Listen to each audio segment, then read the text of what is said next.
Entre las 7:36 y las 7:40 del 11 de marzo de 2004, en hora punta, se produjeron 10 explosiones casi simultáneas en 4 trenes de Madrid. Fallecieron 193 personas y alrededor de 2.000 resultaron heridas. Es el mayor atentado de la historia de España y el segundo mayor atentado cometido en Europa. Y cuando escuchamos noticias como esta, parece que cada día literalmente estamos bombardeados con más y más tragedias. Pero ¿cómo debemos responder, os pregunto, ante tales cosas tan impensables y horribles? O cuando escuchamos de cosas como la Dana, por ejemplo, del año pasado, que fue uno de los eventos más catastróficos que hemos visto en los últimos años, y en medio de todo esto, medio de todo el mundo nos mira alabando a Dios el domingo y por la semana por su soberanía y por su control. Y dicen, ¿cómo puede ser esto? ¿Qué está pasando aquí? ¿Cómo puedes hacer esto? Y os pregunto, ¿qué vamos a decirles? Y más importante aún, ¿cómo respondemos en nuestros propios corazones ante estas catástrofes? Hay grupos, claro, que dirían, pues es que si tienes fe, toda tu vida será bendición en bendición y no te tocará ningún mal. Entonces, ¿solo nos pasan cosas malas por nuestra falta de fe? ¿Todas estas personas en la estación de Madrid padecieron por no tener suficiente fe? ¿Es esta de verdad nuestra respuesta? ¿O hay otra respuesta más que esa? Pues hoy esto es exactamente lo que vamos a mirar, porque vamos a ver cómo Cristo respondió a esta misma pregunta cuando fue enfrentado con tragedias. Y si me acompañáis una vez más al Evangelio de Lucas, vamos a leer una vez más capítulo 13 y los primeros 9 versículos. Y dice la palabra del Señor. En este mismo tiempo estaban ahí algunos que le contaban acerca de los galileos, cuya sangre Pilato había mezclado con los sacrificios de ellos. Respondiendo Jesús les dijo, ¿pensáis que estos galileos, porque padecieron tales cosas, eran más pecadores que todos los galileos? Os digo no. Antes, si no os arrepentís, todos perecéis igualmente. O aquellos 18, sobre los cuales cayó la torre en Siloé, y los mató. ¿Pensáis que eran más culpables que todos los hombres que habitan en Jerusalén? Os digo, no. Antes, si no os arrepentís, todos pereceréis igualmente. Vamos a hacer una pausa aquí. Y lo más importante que vamos a ver en esta mañana es cómo Cristo nos da esta perspectiva divina en la tragedia. Si podéis imaginar la escena muy parecida a las de hoy en día, las noticias iban corriendo de la noticia más actual o el escándalo del día. Cuando alguien te viene diciendo, ¿te has enterado de X? ¿Has visto esto en las redes sociales? ¿Te has escuchado de eso? Y así era este grupo. Están compartiendo y hablando de las noticias. Pero para ellos fue tantas noticias trágicas como un escándalo. Los judíos, como muchas de las otras regiones de su día, relacionaban cada sufrimiento o enfermedad con el juicio de Dios sobre un pecado en particular en la vida de esa persona. Y han escuchado de que fueron matados como un sacrificio vivo entre la adoración romana, que sería una de las ofensas más grandes para un judío del primer siglo. Así que cuando ven a Jesús, este famoso maestro, quien también es de Galilea, dicen, a ver qué dice esto al respecto. ¿Y cuál es la respuesta de Cristo? Dice, ¿pensáis que esos galileos, porque padecieron tales cosas, eran más pecadores que todos los galileos? Os digo, no, antes, si no os arrepentís, todos pereceréis igualmente. O aquellos 18 sobre los cuales cayó la torre en Siloé y los mató, ¿pensáis que eran más culpables que todos los hombres que habitan en Jerusalén? Os digo, no. Antes, si no os arrepentís, todos perecéis igualmente. Cristo sabe exactamente por qué ellos preguntaban esto. Iba directo al grano en este texto. Y dice que no era porque ellos eran peores que los demás, no sufrieron lo mismo, y ni porque eran mejores que los otros. Igual Cristo nos responde a nosotros aquí. Es una manipulación horrible concluir que todo sufrimiento es nada más que el resultado de un pecado o falta de fe. Hay muchos creyentes fieles que sufren cosas horribles. Y hay muchas personas que han cometido pecados despreciables, que viven vidas que parecen ser tranquilas y felices a los ojos del hombre. Dice Mateo 5:45, Dios hace salir el sol sobre los malos y buenos, y que hace llover sobre justos y injustos. Podemos pensar que eran tontos los judíos al pensar de esta forma, mientras nosotros mismos pensamos de la misma manera. Si solo relacionamos lo conveniente que nos sucede como una bendición, entonces también vamos a interpretar todo lo malo como una maldición. En vez de responder como Job, Jehová dio, Jehová quitó, sea el nombre de Jehová bendito, tal como respondió Cristo en otra ocasión cuando fue preguntado sobre un ciego en Juan 9. ¿Quién pecó? Cristo. ¿Quién pecó, Jesús? ¿Él o sus padres? ¿Qué dice Cristo? No es que pecó éste ni sus padres, sino para que las obras de Dios se manifiestan en él. Cristo, entonces, rechaza la presuposición de que este grupo fueran matados por la crueldad romana por ser más pecadores que los demás. Lo que Cristo está haciendo más que nada en este pasaje es arreglar nuestra perspectiva corrupta. Nos tiene que darnos su propia perspectiva para que podamos ver el mundo con la claridad de su soberanía. Vemos que las personas pensaban que estos eventos eran algo fuera de lo normal, por el pecado de la gente, en vez de ver la bondad de Dios sobre todas las cosas. Tenemos, tú y yo, la tendencia de pensar que Dios nos está mostrando favor si nos protege de eventos trágicos en la vida. Sin embargo, nuestra perspectiva debe ser al revés. Si algo nos pasara, no compraría con lo que de verdad merecemos en ese momento, ¿no? Por ejemplo, a lo mejor cuestionamos la bondad de Dios cuando de repente escuchamos que ha caído un avión del cielo.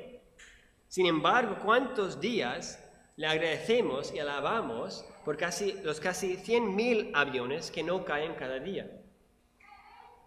Si entendiéramos los efectos del pecado en este mundo caído, entonces entenderíamos que los eventos trágicos deben ser extremadamente más comunes y que debe ser lo que realmente es normal en este mundo. Pero no es así. Lo que es más es que la gente que está escupiendo a Dios en la cara, Él les sigue bendiciendo cada día, retrasando su castigo para que se arrepientan y que su gracia abundante sea vista y disfrutada. Esta es la perspectiva divina de nuestro Dios. No nos debe sorprender por la maldad de este mundo, sino lo que nos debe asombrar y dejarnos atónitos es lo mucho como un Dios 3 veces santo frena tanta y tanta maldad.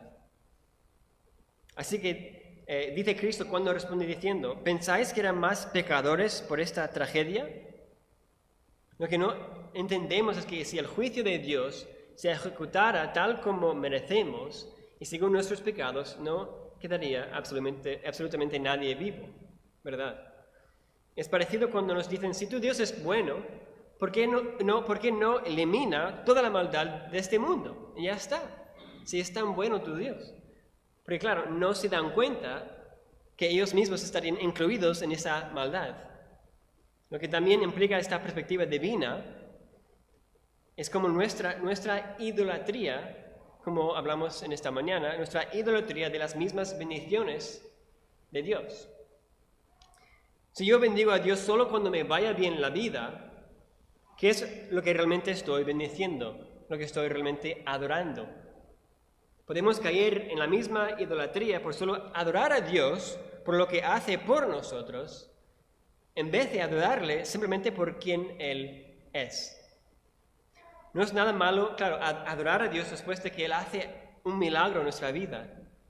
Pero la pregunta es, ¿le estamos adorando porque hemos salido con la nuestra y hemos conseguido lo que queríamos de Él, o estamos adorando por cómo ese milagro nos enseña más de quién Dios es realmente.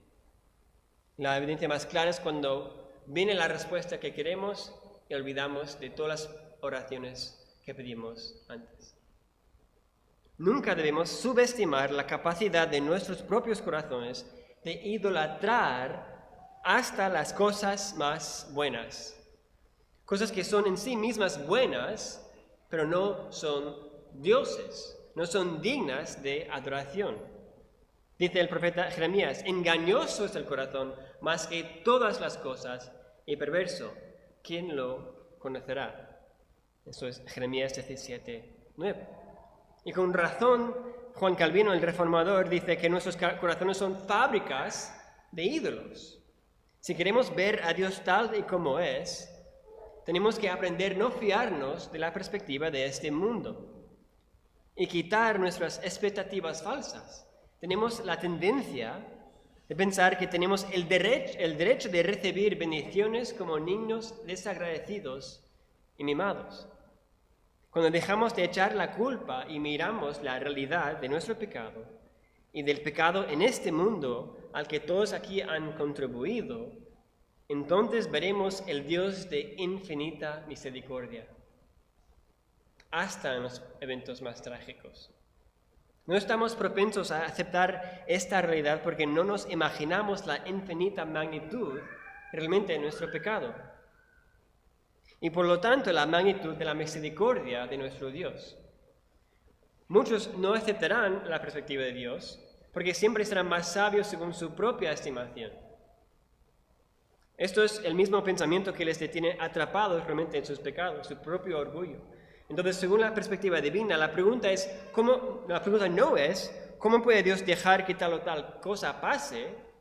Sino la pregunta es ¿por qué dejaría Dios billones de personas como yo con vida después de maldecir durante toda mi vida a un Dios todo santo?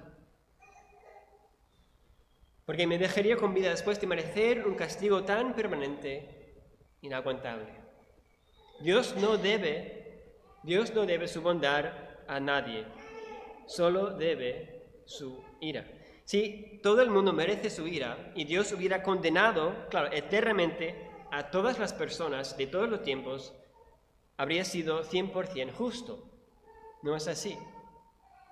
Y si Él decide salvar por la gracia eterna, eternamente solo una de esas personas, ¿eso no sería 100% misericordia? Pero Él sigue salvando y mostrando su misericordia increíble a su iglesia por la cual murió. ¿Veis lo importante que es cambiar nuestra perspectiva cuando tiene que ver con estas cosas? Si Cristo no hubiera corregido esta falsa doctrina de que solo los peores pecadores sufren, ¿qué habrían pensado de la iglesia primitiva? ¿No? Serían los pecadores más grandes del mundo, quizás, por lo mucho que sufrieron. O los misioneros en muchas partes del mundo, o muchos cristianos, hoy mismo.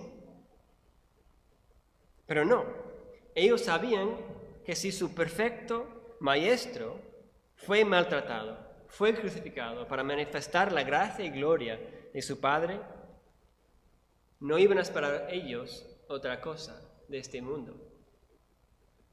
Y por eso ellos, en la iglesia primitiva, siguieron fieles contra las crueles persecuciones de Roma, y arraigando su gozo en Cristo y no en las circunstancias que les rodeaban.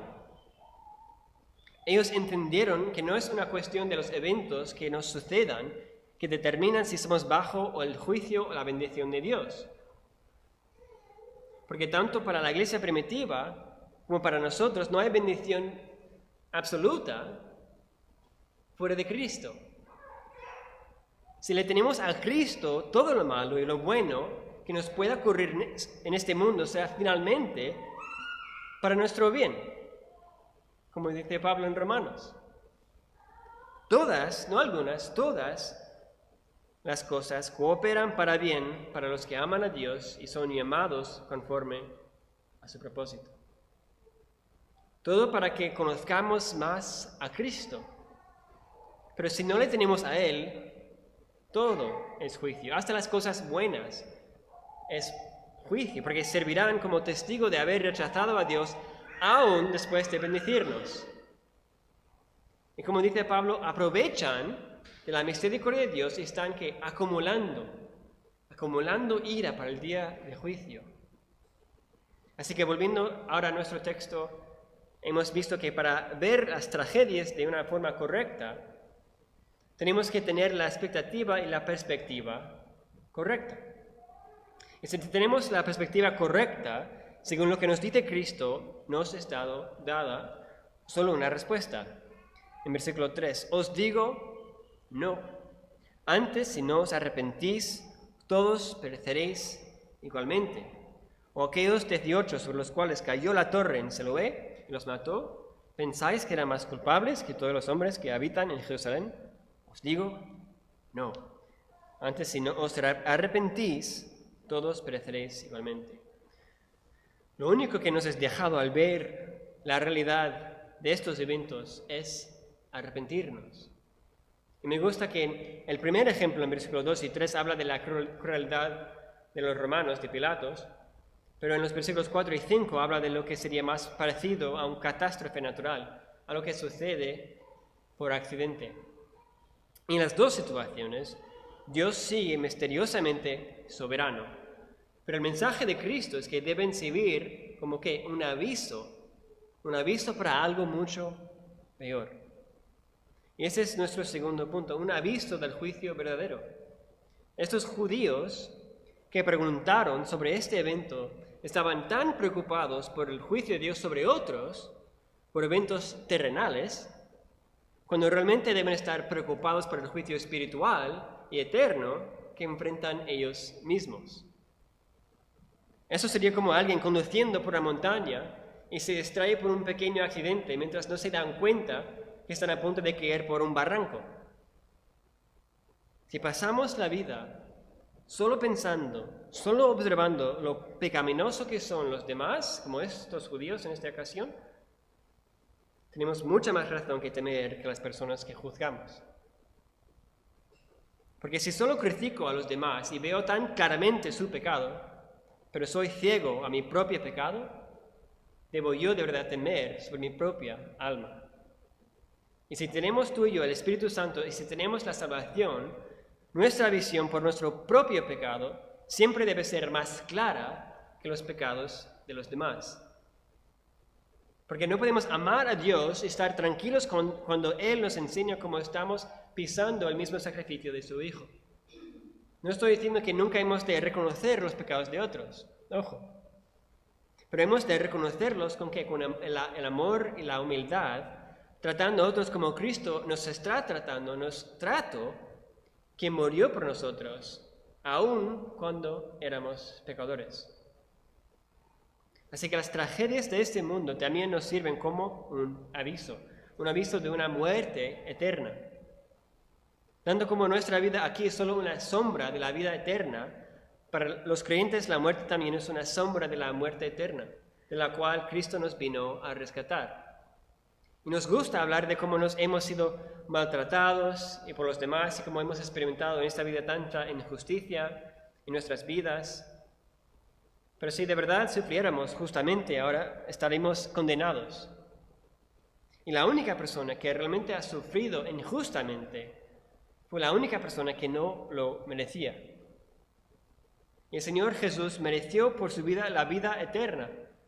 En la cruz de Calvario Él cambió lo que Él merecía para dárnoslo a nosotros, y en cambio sufrió la ira que merecíamos nosotros. Y eso es el evento realmente más trágico de toda la humanidad. No fue, claro, sin propósito, sino era para que pudiéramos recibir la adopción como hijos, salvos por su gracia, para que Dios pueda ser glorificado. Esta, una vez más, es nuestra perspectiva divina, hasta en el evento más trágico de la historia. Así que cuando vemos desde la perspectiva divina un evento trágico, entendemos por estar en un mundo caído, debe ser destruido del todo, pero Dios sigue mostrando su bondad para que por ella se arrepienta y salva toda su iglesia. Pero a veces escuchamos a gente hablar del arrepentimiento y pensamos, pues Eso, claro, eso es para otros, no es para mí. Ya creo que alguna vez en mi vida hice alguna oración, pero ya estoy bien, gracias. O eso ya he hecho una vez, ya está. Pero lo que vemos en las Escrituras es que el arrepentimiento, como dijo Lutero, es lo que caracteriza la vida entera del creyente. Entonces, para recapitular lo que hemos visto, si en Dios existe la esencia de la bondad y la bendición, no debería sorprendernos que en un mundo que lo ha rechazado solo queden la tragedia y el dolor. Este es un mundo donde solo debería haber tragedias y por una obra incomprensible de Dios vemos belleza, vemos felicidad, vemos amor, incluso en las vidas de los no creyentes. Mientras Dios por un tiempo refrena tantísima maldad para llevarnos cada día al arrepentimiento. Pero en este mundo lleno de milagros de la gracia de Dios, donde solo debería haber maldad, nosotros al acostumbrarnos a su misericordia nos volvemos ingratos y nos quejamos diariamente por no recibir lo que pensamos que merecemos. Le gritamos en la cara a Dios, le acusamos de injusticia con la cosa más inconveniente, mientras al mismo tiempo Él nos sostiene con una misericordia eterna y soberana. Y por esto, hermanos, la única respuesta apropiada a esta nuestra situación es el arrepentimiento.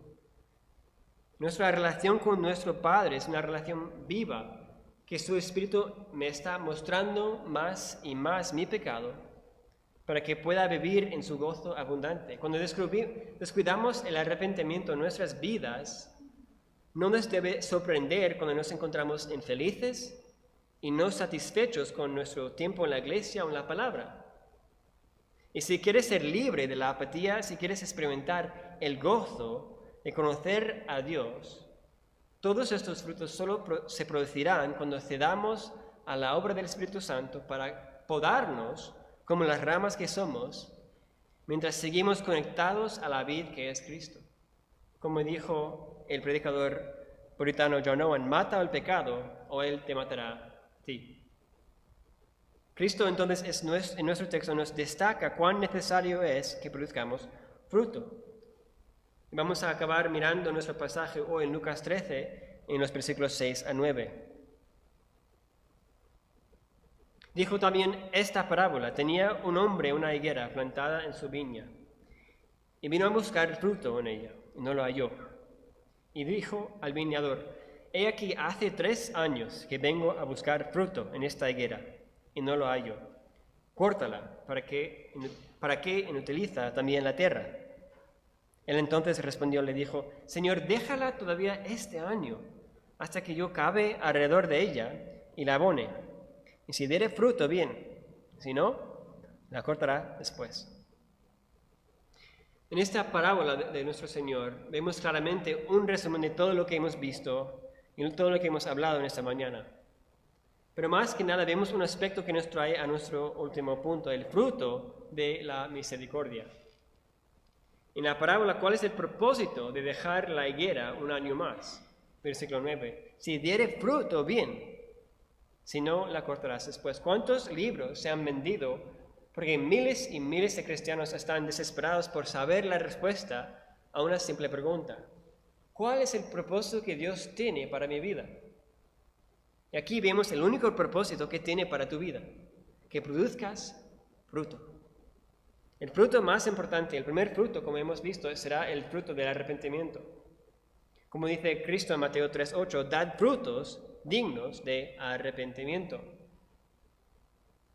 Y el arrepentimiento es esa gracia salvadora en nuestras vidas que por la obra del Espíritu Santo empezamos a aborrecer la maldad y el pecado que antes amábamos, pero ahora solo al pensarlo nos causa hacer sentir enfermos, casi nos impulsa a orar pidiendo perdón por los méritos de nuestro Señor y Salvador Jesucristo. Ese es el arrepentimiento, una obra de gracia del Dios mismo, para que lo que amábamos antes, ahora aborrecemos. Y el fruto y propósito de tu salvación es para que glorifiques a Dios por cómo estás siendo hecho más y más como Él cada día. Pero miramos en versículo 7, cuando dice, y dijo el viñador, He aquí hace 3 años que vengo a buscar fruto en esta higuera, y no lo hallo. Córtala para que inutiliza también la tierra.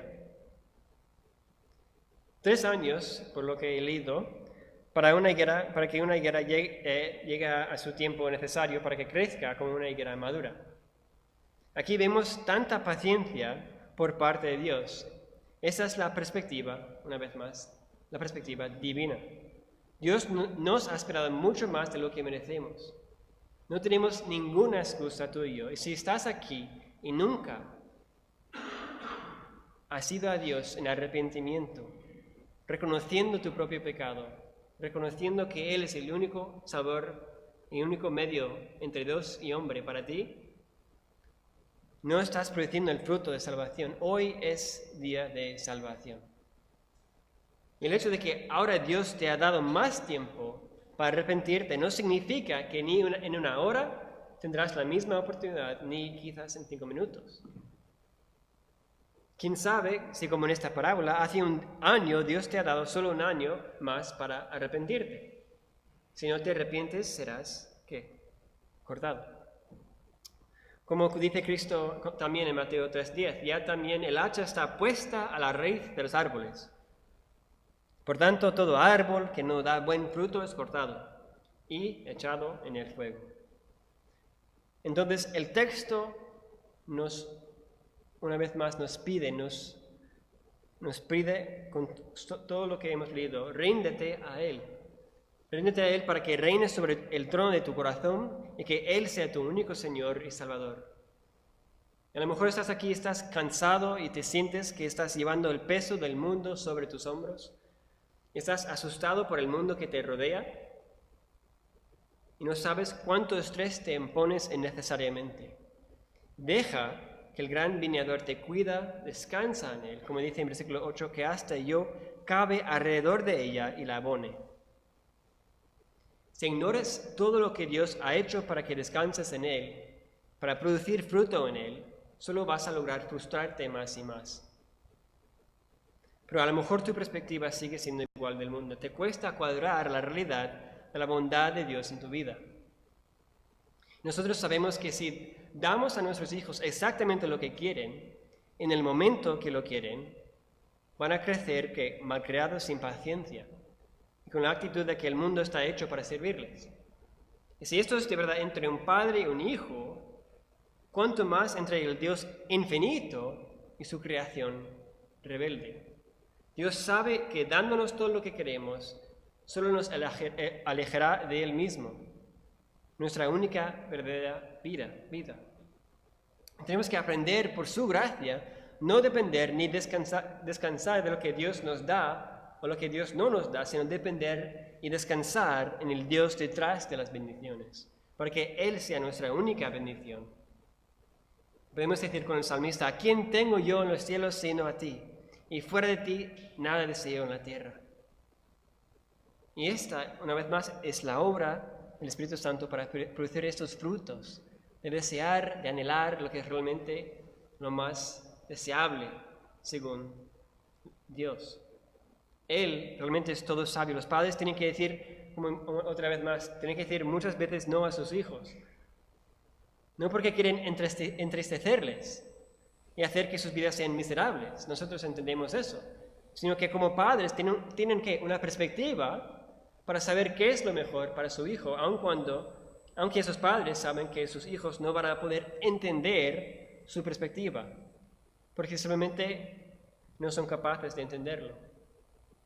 Como dice Deuteronomio 29, las cosas secretas pertenecen a Jehová nuestro Dios. Mas las reveladas son para nosotros y para nuestros hijos para siempre. Igual como dice Cristo en Mateo 7. Pues si vosotros siendo malos sabéis dar buenas dádivas a vuestros hijos, cuánto más vuestro Padre que está en los cielos dará buenas cosas a los que le pidan. Si tan incapaces son los hijos de entender la perspectiva de sus padres imperfectos, cuánto menos capaces somos nosotros de entender la perspectiva y voluntad perfecta y justa de Dios como nuestro Padre Celestial. Y cuanto más perspectiva tiene Él que nosotros, cuanto más bondadoso es Él que nosotros. Entonces pedimos que el Dios de toda la eternidad nos muestre esta perspectiva, que podemos no volvernos ingratos cada día y volver a su palabra para que podamos crecer, para que podamos producir frutos que realmente le agrada y le glorifica en todas nuestras vidas. Que el Señor bendiga a su palabra. Amén.